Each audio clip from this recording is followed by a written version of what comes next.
दादांचं निधन ज्या दिवशी अपघाती निधन झालं त्या दिवशी संध्याकाळीच प्रतिक्रिया देताना याविषयी भाष्य केलेलं होतं की अलीकडच्या काळात बऱ्याच वेळेला दादा स्वतः माझ्या घरी आलेले होते. अनेक वेळेला त्यांची माझी चर्चा झालेली होती. जवळपास 4 वेळा तर ते जेवणात मी संध्याकाळी यायचे आणि जेवण करूनच चर्चा पूर्ण करून जायचे.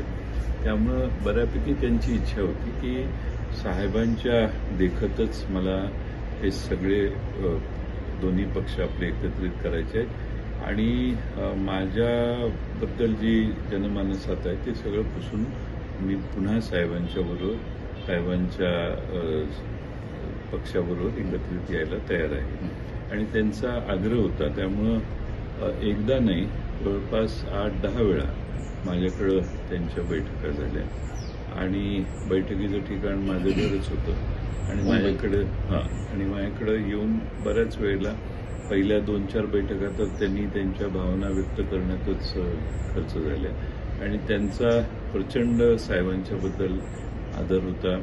साहेबांच्या बरोबर जे झालं ते सगळं विसरू आपण आणि मागच्या 2-2.5 वर्षाचा कालखंड मागं टाकून आपण सगळे एक होऊ आणि महाराष्ट्रात राष्ट्रवादी काँग्रेस पुन्हा एकसंध करू ही त्यांची अंतिम आणि फार तीव्र अशी आग्रहाची भूमिका होती.